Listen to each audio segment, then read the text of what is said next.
Welcome to Standing on Business with Eric Foss. I'm your host, Eric Foss.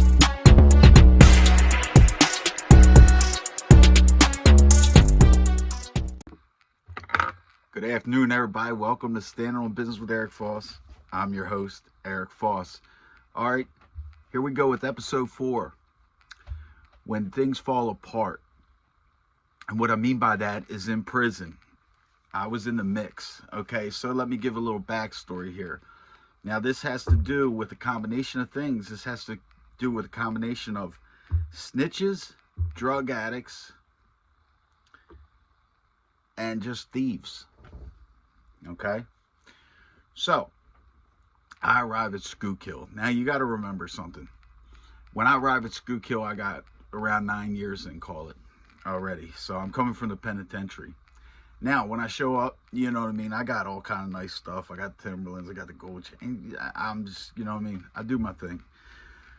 So anyway, I move in the cell with this guy, Larry. Now, Larry's a good dude. Shout out to Larry.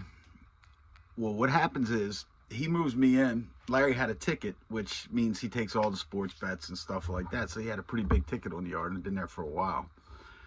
So what Larry was what a lot of your older dudes who've been in 20-some years and stuff like that, what they do is they bag watch, and it gets them burnt a lot of times. What I mean by bag watching is they sit around and they'll see when a guy first comes in, like what kind of stuff he's got. If he goes to commissary and comes back with a big bag.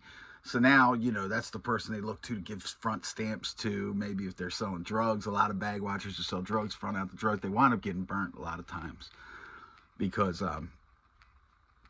it's just not good. But anyway, so they've been down a while. But look, so I think Larry did that at first because when I moved in the cell, he wanted me, hey, man, I'll give you credit. You can play my ticket. And I told him this. I said, Larry, I said, look, I said, I'll shut your ticket down. I was like, I'm not green. I'm not some rich kid or whatever. I hustle. I know how to get money. So anyway, long story short, I wind up, I go in the visitor room and I catch some weed. I think it was weed that time, yeah. So the visiting room's sweet. I go in there, you know what I mean? It's like, everything's like clockwork. I usually go in the visiting room on a weekday because it's not crowded. That way you can see if the CO, see a lot of times when the CO is looking up and around, that's better because you can see what he's looking at. See, when it's crowded in there, he's got his head down. He's playing with this like a video game, but it's moving the cameras all around. He's looking at multiple things. You don't know what he's looking at, so you don't know what to bust your move. So anyway, I get there, I bust a move. Like I said, it was sweet. So I said, Larry, we'll go on partners on your ticket. So he's like, okay, cool. So I give him, I don't know, 500 books or something like that, books of stamps. Each one's worth like $5. So I put that up in the kitty. I was worth way more. Anybody who's been in the joint knows that the guy who can go in that visiting room and catch is that dude. You know what I'm saying? And I had the balls to do it, and I had the perfect, man, it was just, put it that way. Anyway, so we get into this, things go good and stuff like that, and we're cellies, and, you know, we get along well. I told a story on here, Mark Ryder, God rest his soul, I was busting his ass, busting his ticket so bad, he made me stop playing. I put Larry down with that, you know, I had a little edge, you know, like I said, I've been down 9 years, but I'm still in contact with the streets. I really do this shit, like gambling and all that type of stuff. So I was pretty, you know, pretty fun times. So we drink, we do all kind of stuff like that. So what happens is, like I said, Larry is kind of out of touch. So he's got these guys around him, and they're weak. They're the meek. Like, you know what I mean? They're no threat. Those are the biggest threats. You know what I mean? Because they're sneaky. Well, anyway, if in my other episodes I talked about the head orderly, this guy Raheem, scumbag. I think he had AIDS and everything, and he's just a dope fiend, rat, everything. And now there's dope on the yard, heroin. At this time, all this stuff transpires, and heroin stayed on that yard. Like I said, the visiting room was sweet. Heroin stayed probably about 4 months straight. So when that happens on a yard, and dope is on there 4 months straight every day, you know shit gets fucked up. Anybody's been in and knows what I'm talking about. So anyway, Larry has these fucking little, this white guys around it, and he has them holding some stamps. Now, one thing that me and Larry did do we used to take our books of stamps, and they were dollar stamps. So you could take 50 of them, and you could put them wrap them like they're a Starburst, and put them in the Starburst bag. Can't tell the difference. So I think Larry had 100 books in his locker. Now, during this time, I was less than a year to the door. I was getting tired of the ticket. It was like flushing money down, you know what I mean, down the drain. I had made a bunch of money. I had enough money to chill till I went home and live as I wanted, drinking, partying, gambling for one, you know. So I pull out the ticket. So now, in Larry's locker, I had 50 books of stamps, and he had 50 books of stamps. So it's 100 books. So somebody stole the Starburst bag. Like, yo, what the fuck? You know what I mean? Like, who would know? So I took a 50 book loss of that. So I'm like, man, what the fuck? You know what I mean? I know Larry didn't steal or whatever, but see, this is the difference of actually being street smart and still in touch with reality. See, Larry wasn't. So, you know, I continue as whatever, you know, fucking, you know, still kept your eyes open and all, you know. Somebody got away with it. Most likely it's that scumbag behind it, that head orderly. But he's so protected by the administration. Guys who've been in know what I'm talking about with these head orderlies. So anyway, and he was the worst of the worst. So anyway, now Larry has these kid who lives next door to us, these two white kids. One like dorky looking white kid, the other one, they're both dorks, but one had his whole face tattooed or whatever. They call him Tad. He was about to go home. And Larry, you know, like I said, probably seen him go to commissary like 3 times the whole time he was there. Probably going for somebody else. Larry seen his bag, probably thought he had money. So Larry's trusting him with them holding stamps and stuff like that, which were just Larry's. Next thing you know, I come in and Larry's like, E, I gotta talk to you. I'm like, what's going on? He's like, I have 400 books of stamps got stolen. Larry's stamps got stolen. And they were in a Tide box. I didn't even know they were in a Tide box. So he's like, I was like, yo, what? So he's like, I was like, damn, I didn't even know you had them stamps in a Tide box. So no, you knew I had. So I'm like, what are you trying to say? He's like, well, I don't know, man. You know, this stuff and all, you're not in the ticket anymore. I said, whoa. So now Larry's getting a little bit, going a little bit towards like thinking I might pull something or something. I said, whoa, hold the fuck. So no, I don't want to say it. So anyway, things are just way on his mind. So he's just looking around. So anyway, he basically starts in his mind believing that I have something to do with this. Mind you now, and this is when I sat him down in the cell one night. Now, I got some things I could do here. Now, like, you had Jimmy Coonan there and Tony Aiello. Now, most of you guys probably heard of them. You probably heard of Jimmy Coonan at least, or whatever. And Jimmy Coonan had pulled Larry up. Now, Jimmy Coonan, even though he had been in a long time and stuff, he still had his, and Aiello also still had their streetwise shit to him. Because we all just know each other from the joint. And look, I'm an outsider. I'm from Baltimore or whatever. But Jimmy Coonan and them told him, said, hey, man, that kid ain't got nothing to do with that. I'm telling you. It's something else going on. It's going to come out. So anyway, it was stressful times. And now we're still living in a cell or whatever. And yeah, I could tell shit like that. And a couple times it almost exploded. Now, I wanted to beat him up bad. Now, at the same time, now, listen, I was probably 36, 37 years old almost or something, and I was in full blast. I'm like, nobody fuck with me and no cardio or nothing like that. Plus, I was strong. But Larry was in his 50s, probably like 52. Larry's like 6'4", 230 pounds. He's tough for, like, a 52-year-old man who's been in prison 25 years, different than a 52-year-old man who's been out here, to put it that way.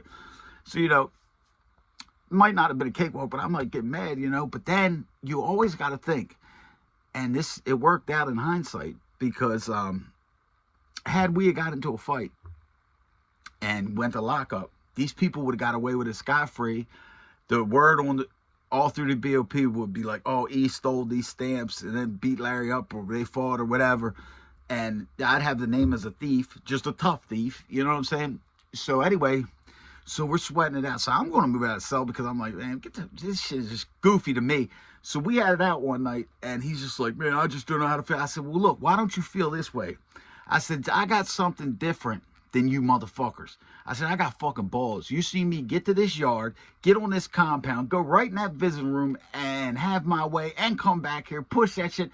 As a matter of fact, I'm the one who handed you money. I never even seen your kitty for all that matters. But I trusted you had, you know what I mean?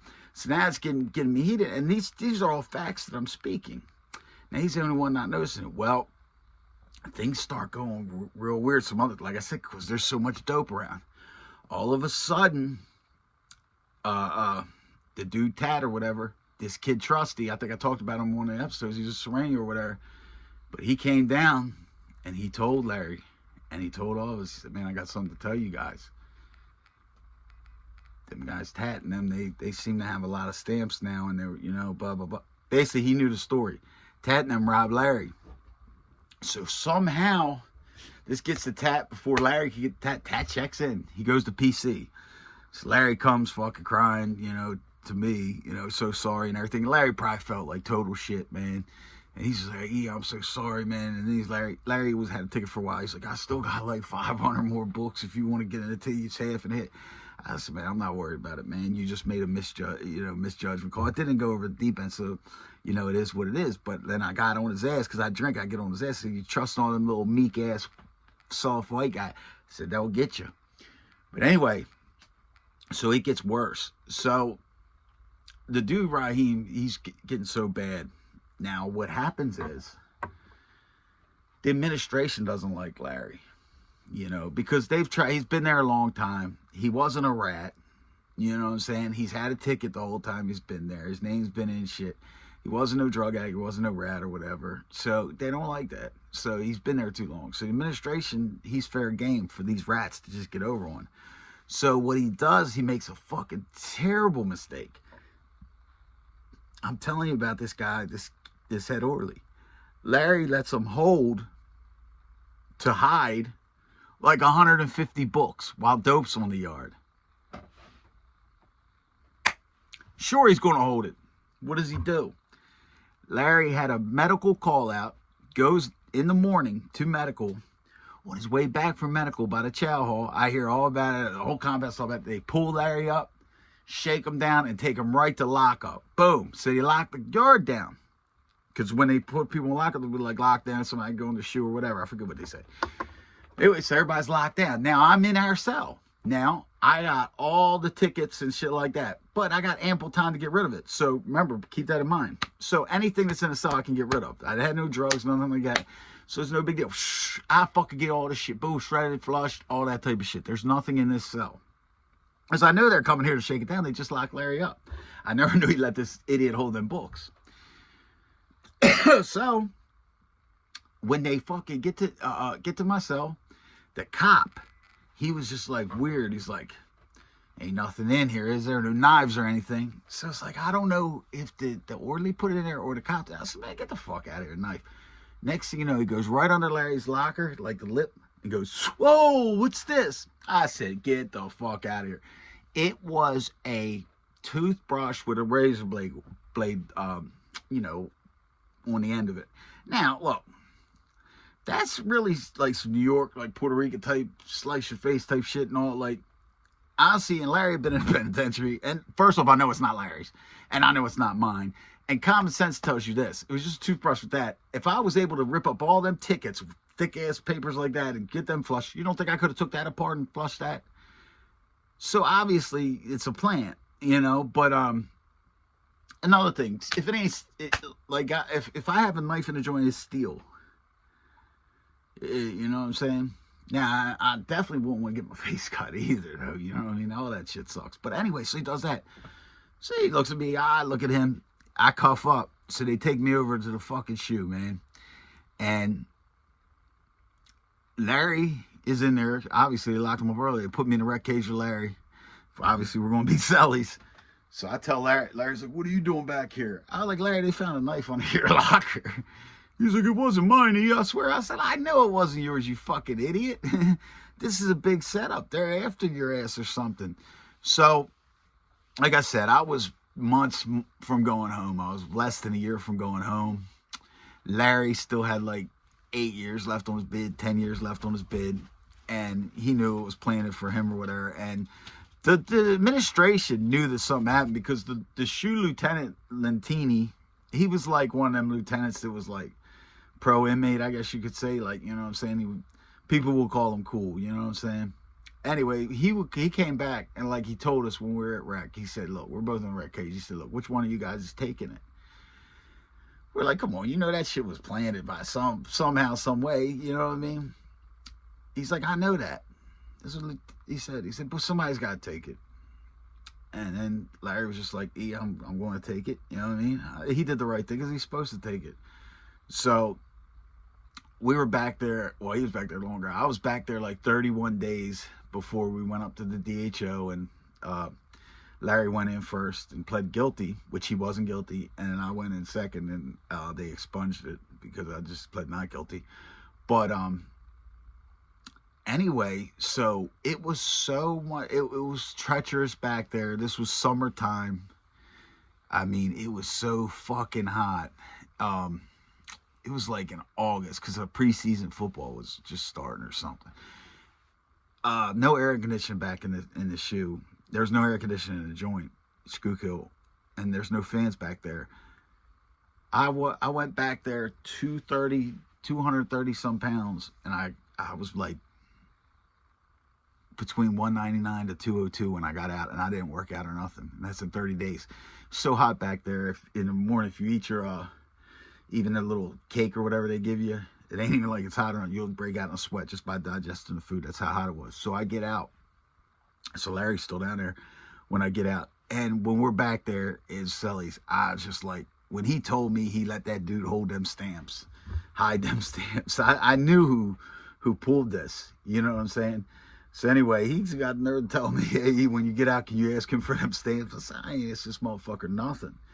But then, if you guys go back, because I did this in the wrong order, this plays right into episode 3, what we just had with the incident with Tony Ayala. This is the same guy and everything, and this is after this Larry incident, after I got out of the shoe. You know what I mean? So that's when they put the other knife in my bag, but Frankie DiPietro found it, and I didn't get in no trouble. Like, these things are so wicked. I have a lot more episodes coming. I got a lot more stories. Anyway, oh yeah, it's just what happened to Larry. They shipped him out. They shipped him to, I just shipped him to Coleman, to the pen. And that was a shame. And even like the administration said, he wore out his welcome. Ain't that fucked up? Like, come on, man. So it's treacherous, man. The people been in know what I'm talking about with them head overlays, man. And especially imagine a dope fiend one that has AIDS and everything. It's terrible. All right, guys. Till next time, I'll see you for episode 5. What are we gonna do there? We'll talk about how I got sent to the penitentiary. All right, guys. Look out for episode 5.